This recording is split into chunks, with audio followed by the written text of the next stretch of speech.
Oh, it's going, Fred. You want a drink? The Oscar nominations? No, I didn't know they came out. What got snubbed? You'd rather talk about that and not anything else, any other awards at all? You want to talk about the Oscar snubs? Okay. Son of a.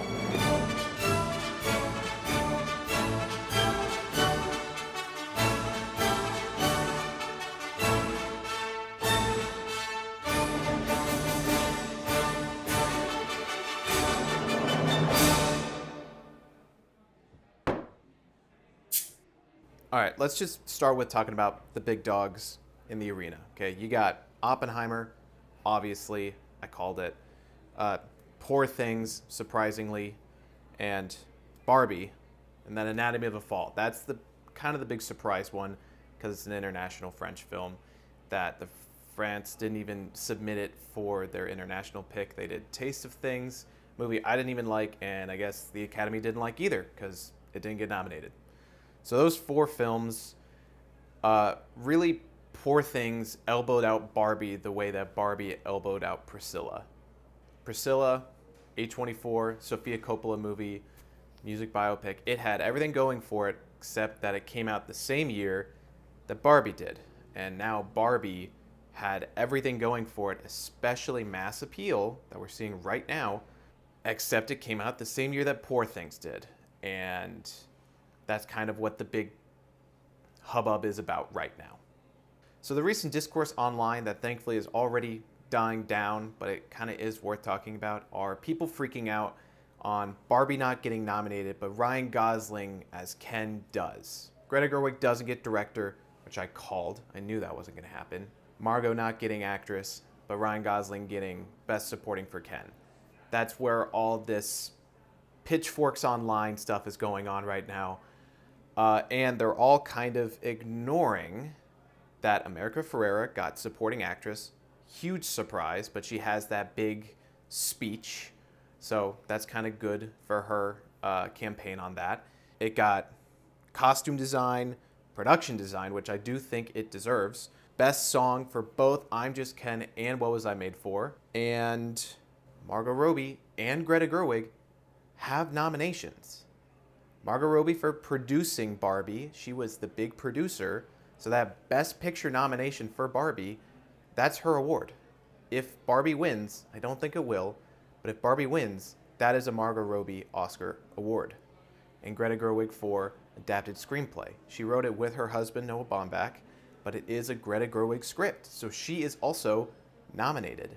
So all this hate about Ryan Gosling being the only person nominated for Barbie, a man, is kind of wrong because you have Billie Eilish, Greta Gerwig, and Margot Robbie, and American Ferrera nominated for their awards. Not the awards you want them to be nominated for, and I'm with you on that, but they're still nominated. They're still going to be there on the red carpet. They're still might have their chance to give their speech. Greta Gerwig not winning director for the third time in a row, it's getting old. I'm with you. Lady Bird, it was her first big film that she directed. 100% don't give it to her. Same with Celine Song this year in Past Lives. She's a huge star that's going to be up and coming, and I'm excited for all of her movies. Same with Charlotte Wells last year with Aftersun. You're not going to give them that award for their first film. You want to see what they do later in their career. So it made sense for Lady Bird. Little Women, that's when everyone's like, what the heck, how did she not get nominated? Me included. And now this is the third time in a row. Give her the nomination already. Like, she's doing Narnia for Netflix next. She's sold herself to the franchise IP. You gotta give her respect or she's gonna do something else. She's gonna move on.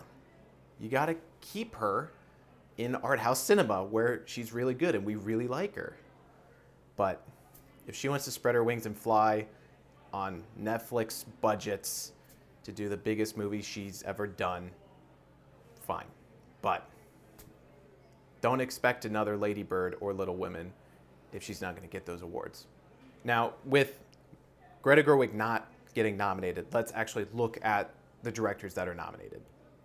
We have Martin Scorsese for Killers of the Flower Moon, Christopher Nolan for Oppenheimer, Yorgos Lanthimos for Poor Things, Jonathan Glazer for Zone of Interest, which is actually very surprising, and Justine Triet for Anatomy of a Fall. Now, what are the Oscars doing recently? What is their strategy? International. Out of those 3 nominees, we have a French female director, Justine Triet. We have Yorgos Lanthimos, who is Greek. And then Jonathan Glazer, he's British, but he's also Jewish, and he's doing a Nazi picture, so that also kind of gets some brownie points in terms of representation and rhetoric in recent cinema. So those 3 make sense. And then you have the American directors. Martin Scorsese, this is his 10th director nomination. He beat out Spielberg. Thank God, finally. But people are surprised he was nominated. They're like, wow, yay, go Martin Scorsese. Like, good for you. He's a legend. He's one of the biggest guys of New Hollywood. Why are we celebrating him getting nominated as a surprise, but Christopher Nolan is expected? Come on. Just because he uses bigger cameras and bigger explosions doesn't mean he just gets the seat before the nominations come out. I feel like out of all of these, he's earned his spot the least. I don't want to bash Christopher Nolan. A lot of people say that this is his best movie. Oppenheimer's his best. I don't agree. I think Memento is better. I think Inception's better. I really like Inception. But this is kind of as Oscar baity as you can get with the biggest return on investment ever. Like he did a historical biopic war drama, but because it was on 70mm IMAX and it had big explosions and it was in black and white and color, it made like over $100 million. There's no one else that can do that except him. So I'm going to give him credit for that. But that doesn't mean he just gets the spot on the nomination list.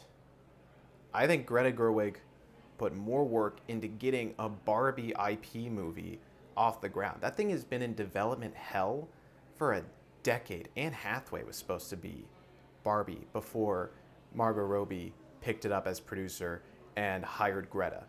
It's hard to give Greta the full credit of Barbie because Margot was right there, and that's kind of why the Best Picture award fits the Barbie movie more than the director nomination. But I still think Greta did, with the material she had, a way more interesting job than Christopher Nolan. I don't know. That's just me.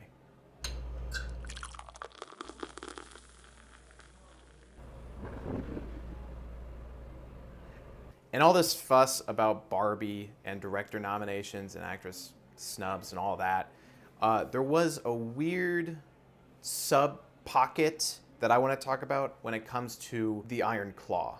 So that's one of my favorite movies of the year, and it got 0 nominations. And people are saying, well, why isn't... Like, a lot of people that this is their favorite movie of the year, The Iron Claw, they're saying, well, why didn't it get nominated? It's way better than these other movies. Well, that's always the question every year.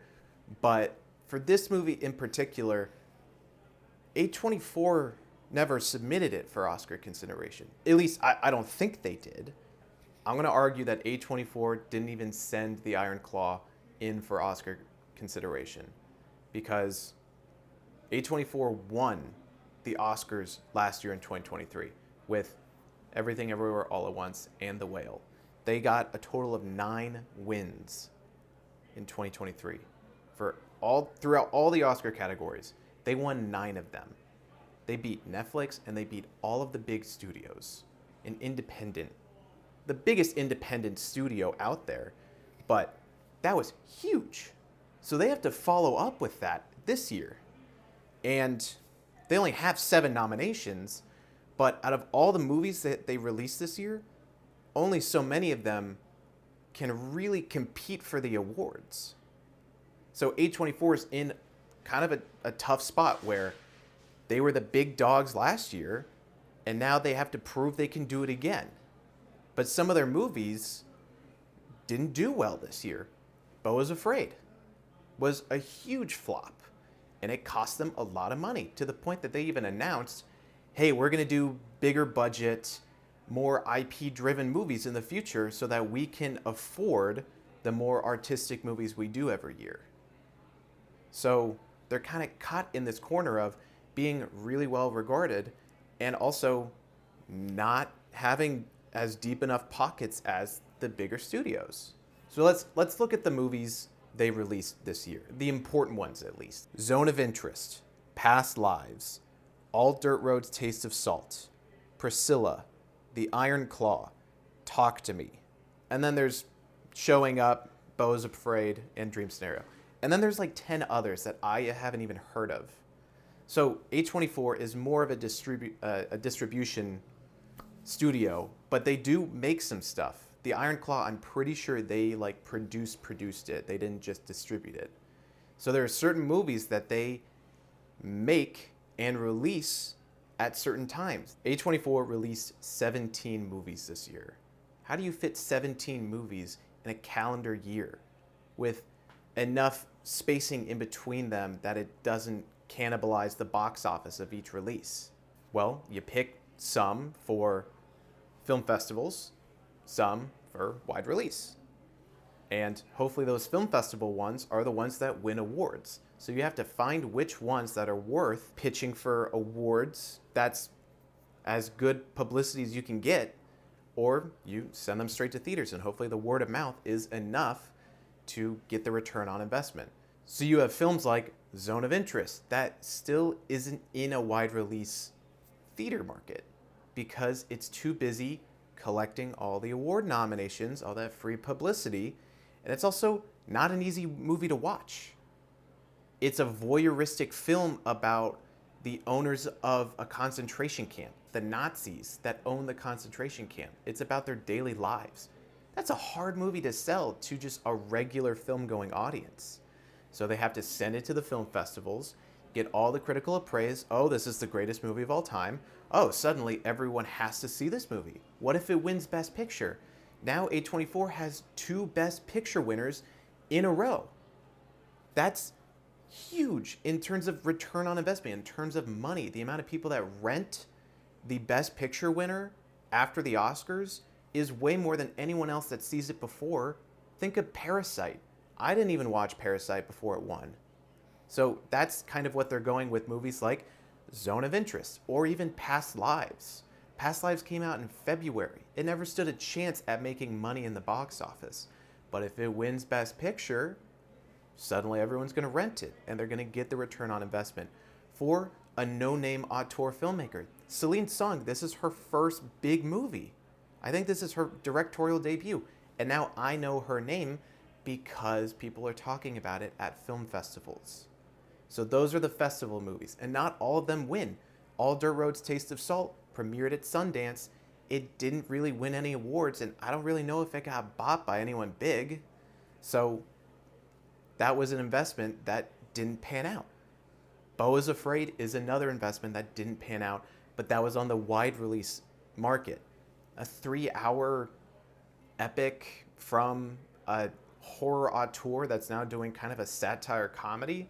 I don't know what they were thinking, but they thought, well, Ari Aster is a big enough name to push people, especially A24 fans, into the theater, so we're just going to release it wide. We're not going to sneak it into some festivals, have it win awards, and then save it for the Oscar campaign. No, they just released it, I think even in the summer.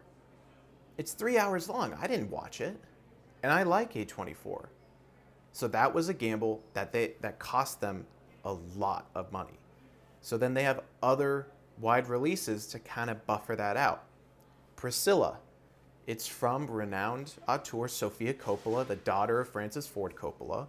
It's got Jacob Elordi, the hot new rising hot giant with a great jawline that Saltburn made even sexier, but whatever. And it's got great music, and it's a music biopic. It's about Priscilla Presley. Music biopics make a ton of money. So they put that to wide release. And same with Iron Claw. Iron Claw was wide release in November. They never wanted it to be considered an Oscar territory because they had Past Lives and Zone of Interest. If they spend all this money promoting the Iron Claw to win those awards, Zone of Interest is going to be forgotten. Past Lives might even be forgotten because you have Zac Efron, you have wrestling, it's flashy, it's emotional, it makes you cry, but it makes you cheer. So they put a big star, Zac Efron, in a period piece drama, family drama, out in wide theaters because it had wrestling and it had Zac Efron and it had the A24 logo. That's enough. There's a built-in audience for A24 and wrestling and Zac Efron that it guaranteed a wide release success. And I think it actually is doing pretty well because its budget is so small. That's the name of the game for A24 films. The Iron Claw was $15 million versus Beau's Afraid, which I think, I'm blanking, but it was north of 30, and it didn't even get that. So, Iron Claw, wide release success. They don't need to give it to the Oscars for consideration. They don't need that promotion. But Zone of Interest and Past Lives do. So that's what A24 is doing as a studio. Why are some A24 films not nominated even though you think it's better than others? It's because A24 didn't send them in. Because they don't need it. Because you already watched it. So, those are my 2 cents on the Oscar snubs. I feel pissed that Greta didn't get nominated again. I feel pissed that, well, we're going international, so we got the Greek guy, we got the French person, all that, but it's still just one woman, and honestly, I'm surprised there's even one. While Christopher Nolan's just chilling in his chair, that was made for him.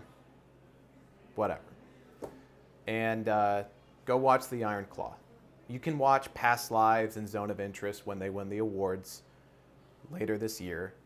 But go watch Iron Claw right now because it's worth it.